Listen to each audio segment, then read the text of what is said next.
जय जगन्नाथ शुभ सकाल मु विभूति आपण बहुत बहुत स्वागत करुच्ची ओडिशा चॉइस को। आज हूँ अगस्ट मास 4 तारिख मंगलवार।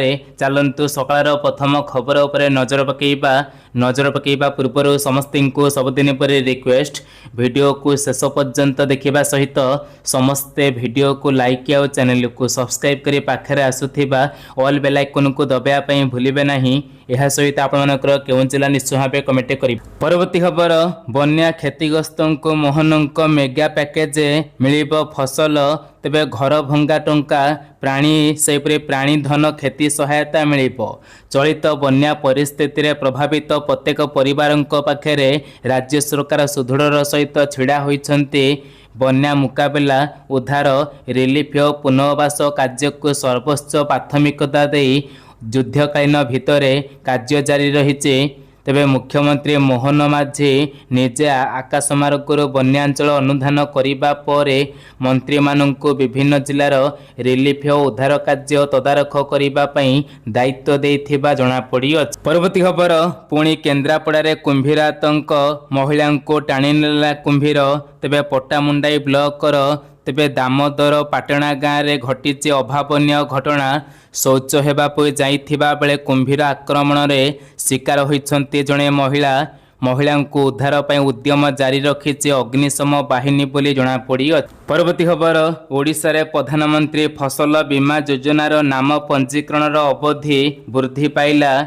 ओडिशा रे खरीफ 2026 पई प्रधानमंत्री फसल बीमा योजना अधीन रे नाम पंजीकरण समय सीमा को अगस्ट 15 तारिख पर्यंत वृद्धि करा जायछि। ओडिशा सरकार समवाय विभाग अनुरोध क्रमे केंद्र कृषि और कृषक कल्याण मंत्रालय द्वारा तेबे समय सीमा वृद्धि को मंजूरी प्रदान करा जायछि। पूर्वर यार शेष तारीख जुलाई 31 तारीख थिबा बेले वर्तमान यहाको 15 अगस्ट पर्यंत बढ़ाई दिया जाइथिबा जणा पड़ी अछि। परवर्ती खबर मुख्यमंत्री बड़ घोषणा बन्या प्रभावितों पई 110 कोटी टंका पैकेज सहायता। चलित बन्या परिस्थिति रे प्रभावित प्रत्येक परिवार पाखे राज्य सरकार सुदृढ़ सहित छिड़ा होबे। बन्या मुकाबला उद्धार रिलीफ पुनर्वास कार्य को सर्वोच्च प्राथमिकता दे एथर बन्या प्रभावितों पई 110 कोटी टंकार सहायता पैकेज घोषणा करा जाइथिबा एथर बजेट रे जणा पड़ी। परवर्ती खबर भारत रे ब्यान हैला एकाधिक नामी दामी हिप रम फासाईर कड़ा कार्यानुष्ठान। देश में बिक्री होथिबा नामी दामी हिप रम बिक्री उपरे लागिला कटकणा। बिक्री कले हेब कड़ा कार्यानुष्ठान। देशर खाद्य सुरक्षा नियमिक भारतीय खाद्य सुरक्षा एवं मानक प्राधिकरण फासाई कड़ा पदक्षेप क्रमे भारत में बिक्री होथिबा किछि नामी दामी हिस्प तथा रम ब्रांड निषेध तेबे जरिए जारी करिथिबा बिक्री उपरे कटकणा तुरंत लागू करने ब्यान कर जना पड़ी अछि। परवर्ती खबर बन्या क्षतिग्रस्त आकलन आरंभ। संपूर्ण घर भांगी मिलिब 1,20,000 टंका। प्राथमिक भाव में 42 कोटी 80 लक्ष क्षयक्षति होइथिबा आकलनटी करा जायछि। क्षतिग्रस्तों को सहायता पई जिलापाल माननकु तेबे 36 कोटी 96 लक्ष टंका पठा जायछि। तेबे काली 110 कोटी टंका राज्य सरकार पठाइबे। तेबे क्षयक्षति आकलन सहित क्षतिपूरण काम एक सहित चलिब। संपूर्ण घर भांगी मिलिब 1,20,000 टंका। पक्का घर आंशिक भाव में भांगी 6,500 टंका। कच्चा सेपरी चाल घर आंशिक भांगी 4,000 टंका। सेपरी कुड़िया भांगी 8,000 टंका मिलिब। चाष खेती तेबे खालुआ जमी हेक्टर पिछा 8,500 टंका मिलिब। जलसेचित जमी रे हेक्टर पिछा 17,000 मिलिब। सेहीपरि दीर्घस्थायी जमी चाष जमी रे हेक्टर पिछा 22,500 टंका मिलिब। समुदाय 22 जिले में 1458टी गाँ क्षतिग्रस्त होइछि। जीवन हानि होइथिले 4 लाख टंका क्षतिपूरण मिलिब। अग्निशम कर्मचारी को 1,05,00,000 टंका मिलिछि। बड़ सेपरे बड़ पशु अर्थात गाई मृत्यु 37,500 टंका एवं बलद किंबा महिषी 32,000 टंका मिल बन्यारे बाछुरी मृत्यु होते 20,000 टंका मिल जनापड़ी। परवर्ती खबर आमाजोन फ्लिपकार्ट ऑर्डर करुले सावधान असली काढ़ी भर्ती करुले तेबे डुप्लिकेट सामग्री तेबे गैंगर पर्दाफाश ई कॉमर्स प्लेटफॉर्म आमाजोन फ्लिपकार्ट माध्यम शॉपिंग करुले सावधान हो जातु नचेत जिनिस सहित मिलबनी ओल्टा टंका पैसा भी हाथरू जीव। ग्राहक एवं कंपनी गुड़िक को चून लगाउथिबा एक बड़ गैंग पर्दाफाश होइछि। तेबे नोएडा पुलिस और स्पेशल ऑपरेशन ग्रुप मिलित टीम चढ़ाऊ करी एही मामला रे 5 जन ठकों को गिरफ करिथिबा जनापड़ी अछि। परवर्ती खबर उपनिर्वाचन रे फुटी पारिला नहीं पद्म एही सबु स्थान रे सामना कला शोचनीय पराजय। मध्य प्रदेशर दातिया विधानसभा उपनिर्वाचन फलाफल काली घोषणा करा जायछि। तेबे जेउथिरे कांग्रेस विजयी होइछि। कांग्रेस प्रार्थी घनश्याम सिंह भाजपा प्रार्थी आशुतोष तिवारी को तेबे 6,016 भोट रे परास्त करिसंती। घनश्याम सिंह मोट 6,575 भोट पाइथिबा बेले तेबे आशुतोष तिवारी 60,741 भोट पाइथिबा जणा पड़ी। परवर्ती खबर सीजेपी प्रतिवाद फायर प्रत्याहार करने राज्य गुड़िक को छाड़ तेबे गुरुतर अपराधी को त्राही नहीं। सुप्रीमकोर्ट बदलाइले पुराणा आदेश। सुप्रीमकोर्ट कॉकरोच जनता पार्टी प्रतिवाद समय होइतिबा हिंसा सहित जड़ित आवेदन गुड़िकर शुणाणी समय एक गुरुत्वपूर्ण बयान देइछंती। शीर्ष अदालत निजर पूर्व आदेश रे संशोधन करी कहिसंती जे गंभीर अपराध रे जड़ित लोकन को कौनसी रिहाती मिलिबो नाही। सामान्य अभियोग थिबा किंबा राजनीतिक कारण प्रदर्शन करुथिबा लोकन को त्राही मिलिबो नाही बोली जणा पड़ी अछि। परवर्ती खबर केंद्र संस्कृति मंत्री को चिठी लिखिले मुख्यमंत्री। पुरी रथयात्रा को यूनेस्को तालिका रे शामिल पाई चिठी। यूनेस्कोर अमूल्य सांस्कृतिक ऐतिह्य तालिकार पुरीर श्री जगन्नाथ रथयात्रा को मनोनीत करिबा पई केंद्र संस्कृति और पर्यटन मंत्री गजेंद्र सिंह शेखावत को व्यक्तिगत भाव हस्तक्षेप करने चिठी लिखिले मुख्यमंत्री मोहन माझी बोली जनापड़ी।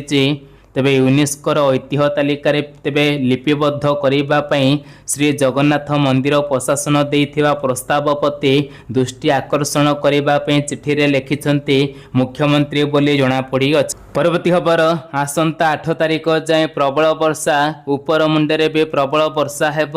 सबु जिलापाल को सतर्क कराइले एसआरसी। आसंता 8 तारिख जाए राज्य में भारी वर्षा हो पारे। तेबे सुंदरगढ़ संबलपुर देवगढ़ अनुगुल केन्दुझर मयूरभंज में प्रबल वर्षा आशंका रहुछि।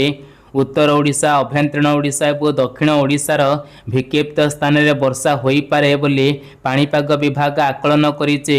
आगको सप्ताह जाए प्रबल वर्षा थिबार सबु जिलापाल और विभिन्न विभाग को सतर्क कराइछंती स्वतंत्र रिलीफ कमिशनर। केवल ओडिशा नुहे 8 तारिख जाए छत्तीसगढ़ में भी प्रबल वर्षा हो पारे बोली पाणीपाग विभाग पूर्वानुमान देइछि। तेबे 4 तारिख 8 तारिख छत्तीसगढ़ विस्तृत अंचल में भीषण वर्षा हो पारे। उपर मुंडे लगाण वर्षा हेले महानदी जलस्तर पुणी बढ़िबो। एथिपाई सतर्क रही आगुआ प्रस्तुत करने सबु विभाग को निर्देश दिया जाइछि। राज्य में एवं मौसुमी सक्रिय रही। सोया जलवायु और परिवेश केन्द्र निर्देशक डॉक्टर शरत साहू कहते 7 तारिख बेलू बंगोपसागर में एक घूर्णिबलय संभावना अच्छी। 8 और 9 तारिख बेलू प्रबल वर्षा आशंका अच्छी। तेबे 3 ରୁ 8 तारिख जाए विभिन्न स्थान में वर्षा रहिबो। मौसुमी सक्रिय थिबारो एहार प्रभाव में वर्षा हेब।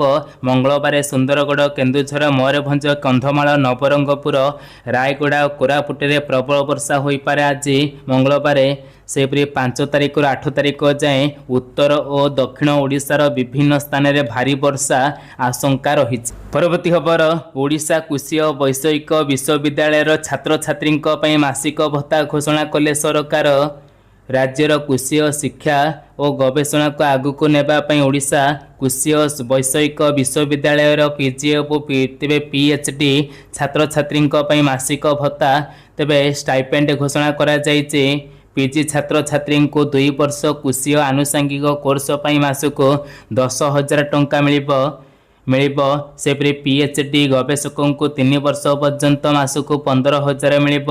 उपमुख्यमंत्री कनक वर्धन सिंहदेव कहते जे यही सहायतार मूल लक्ष्य होची उत्तम गवेषणा को प्रोत्साहन देवा एवं ओडिशार मेधावी छात्र छात्री को उत्साहित करने बोली जनापड़ी अछि।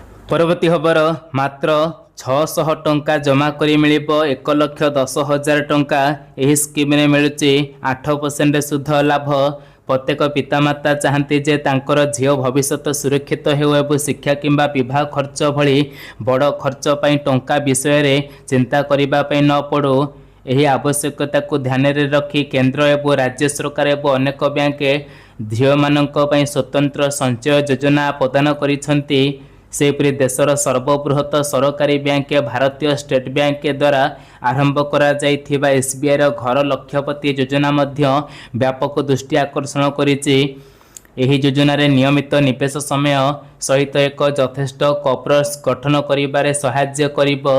जति सठिक भाव में विनियोग करा जाय तेबे मैच्योरिटी समय लक्ष लक्ष टंका पर्यंत लाभ मिल पारिबो। यही कारण अनेक परिवार यही योजना को सेमानक झीक भविष्य एक संचय विकल्प भाव में विचार करुछंती। तेबे एसबीआई रो यही घर लक्षपति योजना कौन जानतु। यह स्टेट बैंक ऑफ इंडिया रो एक अन्य संचय योजना जोठार आपण मासिक छोट छोट जमा करि परिबे एवं शेष रे 1 लाख किंबा ताठर अधिक परिमाणर कॉर्पोरेट्स पाई परिबे। आपण 3 रु 10 वर्ष पर्यंत समय सीमा बाछि परिबे। एही अकाउंट जणे व्यक्ति व्यक्तिगत भाव में किंबा 2 जनक नाम रे खोलाई परिबे। 10 वर्षर अधिक बयसर पिला माने मध्य निजे एक अकाउंट खोली पारिबे जदि से माने दस्खत करि पारिबे। छोट पिला मानक पई जणे पितामाता किंबा अभिभावक एक अकाउंट खोली पारिबे। मासिक किस्ती आपण माने मनोनीत समय सीमा एवं लक्ष्य द्वारा तेबे लक्ष्य द्वारा नियंत्रण करा जाय बोली एते बड़ अपडेट आसु अछि। परवर्ती खबर 16 दिन रे 2टा ग्रहण तेबे शर्तर सीमा जाए तेबे सूचना रहुची कि सतर्क सीमा जाए बड़ हलचल भारतीयों उपरे माड़ी आसुची बड़ विपद। अगस्ट मास विशेष हेबापई जाउची तेबे हेबापई जाउची। एही मासे मात्र 16 दिन मध्य सूर्य एवं चंद्र ग्रहण उभयंक ग्रहणर छाया पड़िबो। प्रथम अगस्ट 12 तारिख रे लागिबो जहाँ एक पूर्ण सूर्यपराग हेबो। एहा परे 28 अगस्ट राक्षाबंधन अवसर रे एक आंशिक चंद्र ग्रहण दृश्यमान हेबो। तेबे खगोलीय दृष्टिकोण गोटे ग्रहण तेबे ऋतु रे 2टी ग्रहण हेबा साधारण कथा बोली जना पड़िछि। यार भितरे मात्र ज्योतिष शास्त्र रे प्रत्येक ग्रहणर प्रभाव तेबे समान मना करा जाय नाही। जेतेबेले ग्रहण कोनोसी देशर जन्मकालीन सूर्य शर्त भाव में किंबा वर्षको कुंडलीर संवेदनशील बिंदु निकट रे पड़ी थाए सेतेबेले चिंता वृद्धि पाई थाए। तेबे यारी भितर अगस्ट रे लागिबा पे थिबा एक 2टी जाक ग्रहण भारतर कुंडलीर एही परधि संवेदनशील स्थान गुड़िक को सक्रिय करुछि। सबुठारु गुरुत्वपूर्ण कथा हेउछि एही 2 ग्रहण मध्य भारतर नुआ तेबे वर्ष कुंडली मध्य आरंभ हेबो। एही ठारो ही किछि एपरि संकेत मिलुछि जहा शासन सर्ता एवं तेबे पड़ोसी देश जातीय सुरक्षा और शेयर बजार पई अगस्टर द्वितीय भाग को अत्यंत संवेदनशील बोली विचार करुथिबा एठी बड़ अपडेट आसु अछि। तेणु समस्ते एठी सतर्क रहिबा पई पड़ी। परवर्ती खबर पुणी मिलिब पीएमए और सीएमए किसान योजनार टंका आसला। बड़ अपडेट पुणी मिलिब सीएमए किसान पीएमए किसान योजनार टंका आसला तारीख 28 तारिख सुधा मिलिब। पुणी पीएमए सीएमए किसान योजनार टंका एथिपाई सबु चाषी भाई मानको केवाईसी पूर्ण करी रखिबा पई परामर्श जारी करा जाइथिबा जणा पड़ी अछि। तो फ्रेंड्स एही थिला सकाळर किछि इन्फॉर्मेशन पुणी देखा हबो नेक्स्ट अध्याय। से पर्यंत विदाय दियंतु। नमस्कार, जय जगन्नाथ, वंदे मातरम। तो फ्रेंड्स समस्त वीडियो देखुछन्ते, वीडियो देखि लाइक करिबा पई भूली जाउछन्ते। तेणु करी प्रिय मतामत देबा सहित आपण मानकर वीडियो को निश्चित भाव लाइक करी शेयर